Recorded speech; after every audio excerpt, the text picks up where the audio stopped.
In this video, we are going to reproduce a simulation done in this paper and validate the results against it. So it's about how to model a superconducting problem driven by current sources and an external background magnetic field with h-phi formulation. The setup looks the following. We have 4 cables and then an airbox around. The surface area of each cable is 0.1 square millimeters each. The critical current is 100 amps. And the frequency is set to 50 Hz. And then the sinusoidal net currents and the external B field are in phase. The amplitudes are 0.8 critical current in Z direction for the cables. Each one of them is carrying that much current, and the external B field is 0.1 Tesla in Y direction. We can now change to the product and create a new project. For the geometry we need cylinders, in total 5 cylinders. In the paper the geometry is drawn in 2D, but we're going to extrude it a little bit in Z direction to make a 3D problem out of it.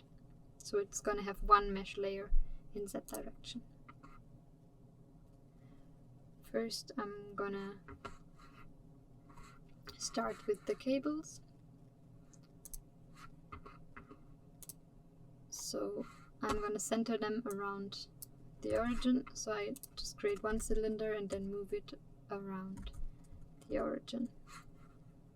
The radius was calculated using the given surface area, and the height is 5u-6.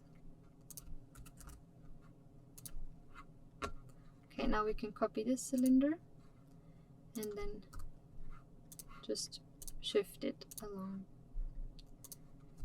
or around the origin center. Okay, that should give us 4 cables already. Can have a look. There we are. And now we can create an airbox around, also in cylindrical shape, which is centered around the origin and has the same height.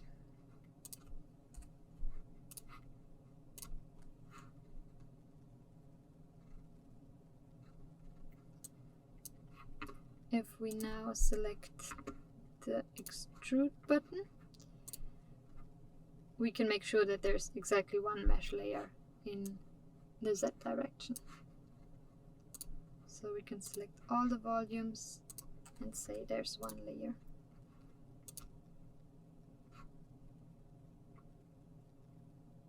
Okay, now we are done with the geometrical setup and we can move on to shared expression and materials. First of all, to the shared expression, I'm going to define the critical current density, which is 1000 over 1e-6, and the power law.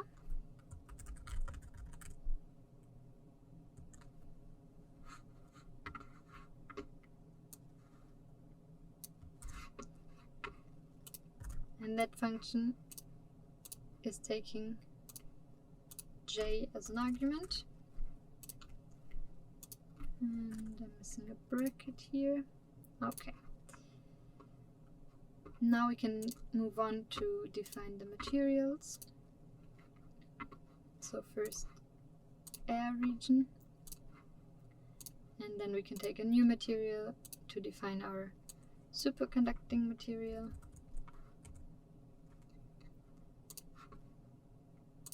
Which is those 4 cables.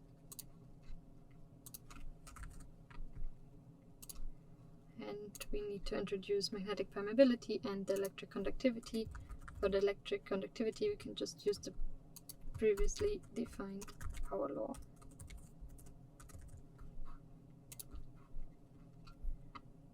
Alright, we can define one more shared region, which is the surface air skin. that we'll use later to introduce the external B field.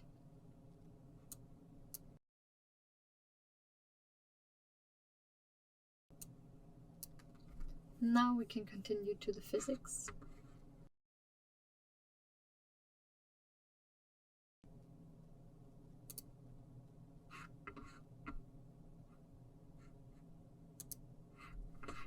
For the physics, we need magnetism phi and magnetism H. Magnetism phi is present in the air region, and magnetism H, we use it for cables. We're going to couple those two, and we set a constraint for phi just in 1.20 to constrain the potential, and we're going to introduce the currents to the cables, so one after another.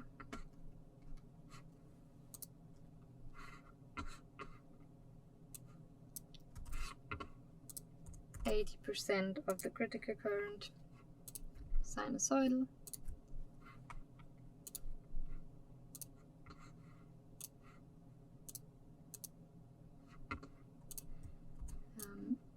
in this case, if we look at the arrows, my positive currents are flowing out of the screen.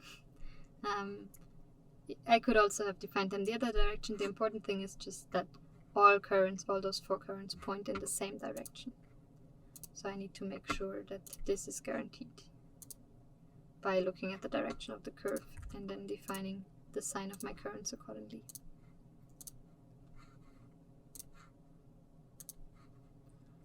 Alright, now we have everything in the physics defined. We can continue to the simulation definition. So we create a new simulation. The analysis type is transient, with implicit Euler is time-stepping method, and we're going to simulate from 0 to 0.02 seconds, which is exactly 1 period, and the time step size is that. We could simulate more than 1 period, but as it just keeps repeating, we can take the second half of the first period and then multiply it by 2 in order to calculate AC losses per cycle. To construct the mesh, we use an expert setting the default measure and then set some curvature enhancement.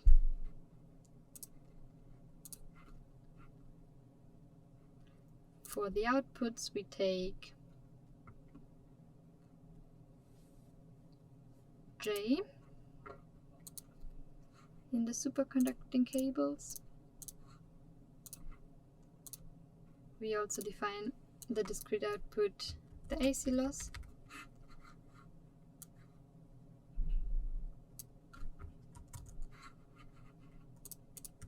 By integrating over the superconducting regions J times E.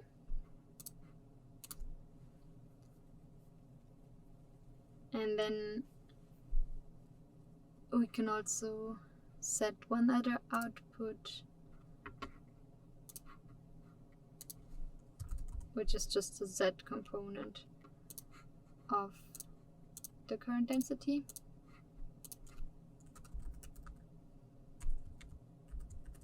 To visualize it later.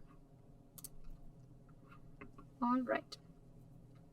Now there are a few changes that we can make in the script. So we can take the auto-generated script, put it into scripting mode, and then make some few changes. So for example, we could introduce a clock to print out the total computational time in the end.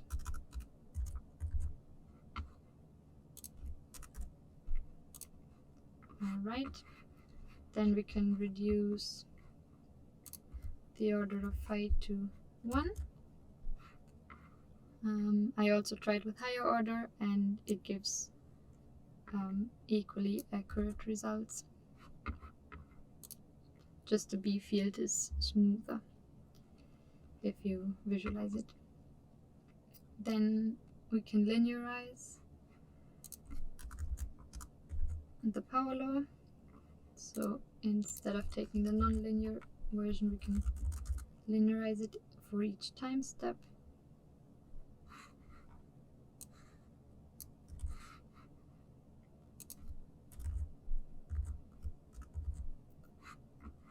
And then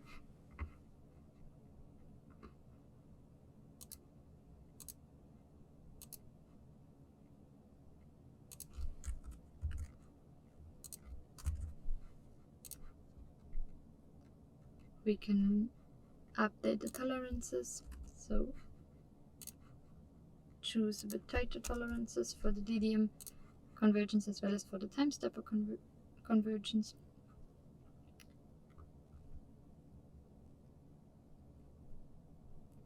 And as a final step, we're gonna apply the external field.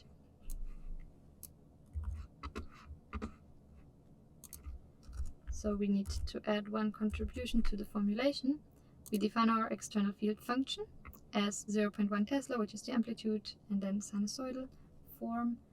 Then the direction is in y direction, and we integrate it as, or we introduce it as a flux, so integrate over this function times the test function phi.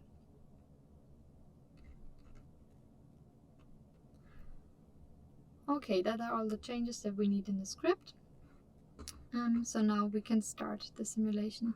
The mesh has also been created, so we can also take a look at the mesh first.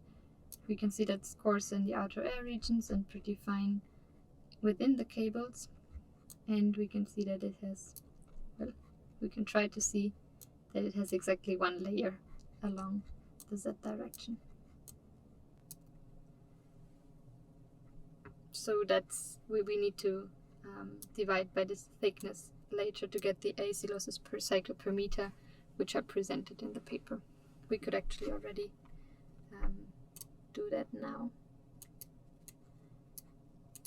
by dividing by the thickness here. And because we were in scripting mode already, we also need to change that here. Or we would need to update the script and do the changes again. So always, if you change something in your setup after enabling scripting mode, it says here that the simulation script will no longer be automatically generated, so they might not be applied, or you have to do them manually in the script, or you just generate a new script by disabling the scripting mode. Okay, now we can start the simulation. It takes around 20 minutes to finish, and then we can have a look at the results.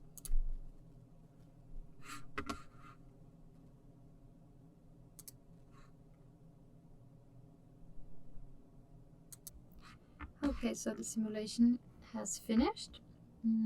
We can take a look at the logs first, so we can see that it's converging in like few nonlinear iterations per time step, and it takes around half an hour. We can also visualize the results here. So I can visualize the Z component of the current density in the cables. It will first show me the first time step, and then I can go to the time step that is actually relevant for us. I'm going to try to align it with the coordinate system that was used in the paper. So if we go now to the summary, and now we want to go to the time step of the peak, which is 0.015, and visualize that one. We can already see, maybe we can adjust the filter data.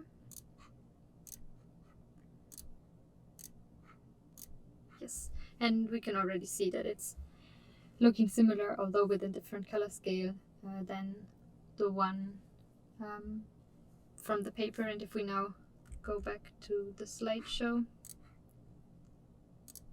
I can download the results, and then on the left hand side you can see the results from the paper, the current distribution, JC minus JC, and on the left hand side you can see the downloaded results from the simulation.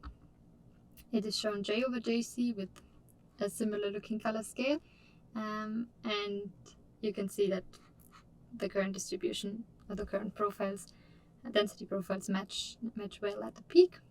And I also computed the AC loss from the simulation, so it's in millijoule per meter per cycle, and the one that I get from the currently shown simulation was 14.231, and the one that they got in the paper for h-phi formulation is 14.368, so also a good match in the AC loss calculation.